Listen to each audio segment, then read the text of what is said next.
விருகம்பாக்கம் சட்டமன்ற வேட்பாளர் திரு விருகை வி என் ரவி அவர்களை ஆதரித்து வாக்கு சேகரிக்க வருகை தரும் நாளைய தமிழகம் எடப்பாடியார் அவர்களை வருக வருக என வரவேற்கும் ஏ.எம். காமராஜ் இடம் அஜந்தா பேருந்து நிலையம் அருகில் நாள் 8-4-2026 புதன்கிழமை.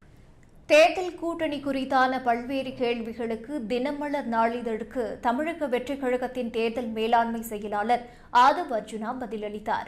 அப்போது தமிழகத்தில் காங்கிரசுடன் கூட்டணி கைகூடாமல் போனதற்கு என்ன காரணம், ராகுலுடன் விஜய் பேசினாரா போன்ற கேள்விகளுக்கு பதிலளித்த அவர், கூட்டணி இயல்பாக மக்களின் நலனுக்காக அமைய வேண்டும். எங்களுடன் நட்புறவில் இருந்த பிரவீன் சக்கரவர்த்தி விஜயை சந்தித்து பேசினார். பின்னர் ராகுலும் எங்களுடன் பேசினார். தாவேக்குவுடன் கூட்டணி வைக்க வேண்டும் என்பதுதான் ராகுலின் விருப்பமாக இருந்தது என்றும், தமிழகத்தில் காங்கிரஸை ஆட்சியில் ஏற்ற வேண்டும் என்பதுதான் அவர்களின் விருப்பம் என்றும் கூறினார். ஆனால் செல்வ பெருந்தகை மீது பல்வேறு வழக்குகள் இருந்தாலும், வியாபார ரீதியில் ஒன்றாக இருந்தாலும் அவரை திமுக சரி செய்துவிட்டது என்றும், அவர் தலைமையில் ப. சிதம்பரம் போன்ற வயதானவர்கள் அணி டில்லி போய் திமுகவுடன் இருக்க வேண்டும் என்று கூறியதாக ஆதவ் அர்ஜுனா தெரிவித்தார்.